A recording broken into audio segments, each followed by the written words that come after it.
چه جالب. با هوش مصنوعی ما مسابقه بده 10 میلیون تومان برنده شو. ایول بذار ببینیم چیه. آقا سلام. اصلا باشه اومدم برای این چالش 10 میلیونیتون.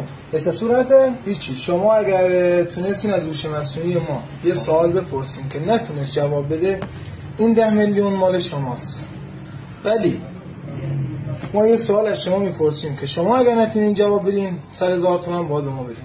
آقا اوکیه، من شرکت میکنم. این سوالتون بپرسیم. هوش مصنوعی اون چیه که صبح که از خواب بیدار میشه 2 تا پا داره، عصر 4 تا پا داره، شب که میخواد بخوابه 6 تا پا داره.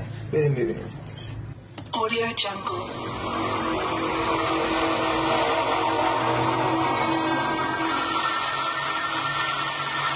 الان داره پردازش میکنه دیگه.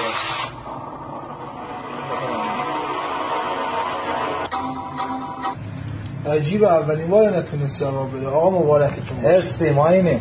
دست شما در نکنه. فقط یه چیزی، جواب سوالتون چی بود؟ خدمتتون عرض کنم که 100,000 تومان بود دیگه. مبارک شما هم باشه. نشستم به در نگاه میکنم،